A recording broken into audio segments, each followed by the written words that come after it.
right, let's move on to a payment function, the PMT. So I am going to purchase a new car and I want to know how much my monthly payments are going to be. My purchase price for this new car is $24,000. I got a loan at the bank for an interest rate of 3%, and I'm going to pay for 48 months on this car. So I'm going to click in B7 and I want to figure out, well, what are my monthly payments? So I have no idea. Again, you probably noticed that I really encourage the use of the insert function dialog box because it tells you exactly what the argument should be for any given formula. So I'm going to click right up here on my insert function icon, and I'm going to search for this. So if I don't, actually I do see it right here, but let's say I didn't. Then right here in my search for a function, let's say I don't even know it's PMT, so I might just type in payment, hit enter.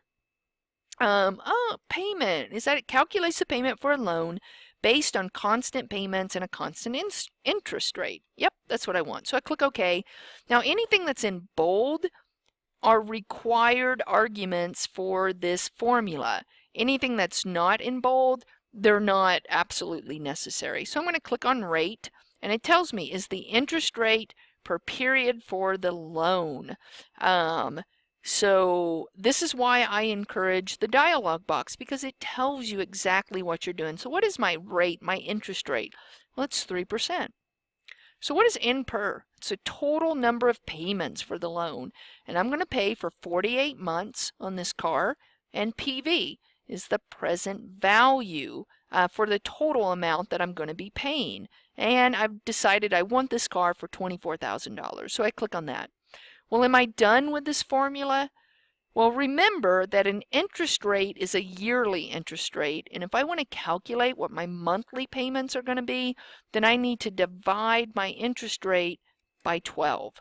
So the same thing, if my total number of payments I was going to pay were in years instead of months, then I would need to multiply that by 12 so then I could get months out of this.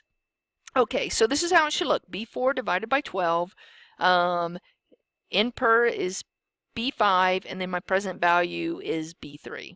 Click OK, and it looks like I am paying $533.35 a month on a vehicle. That sounds extreme, doesn't it? Well, here's the nice thing about inserting this function, is now I can kind of play around with this. Well, like, oh, okay, maybe this car for $24,000 isn't what I need. I did see a car for $18,000. So I plug in $18,000, see how it automatically changes. Oh, $400, that's still a bit steep. So you could decide, well, maybe I want to pay for 5 years. So I put in 60 months.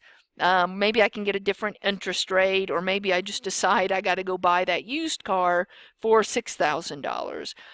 So it's a nice thing about putting in this payment function is you can play around with these numbers and then kind of come up with, you know, beforehand how much you can spend on a car, right? And this is much better than trying to use a calculator and paper and pen.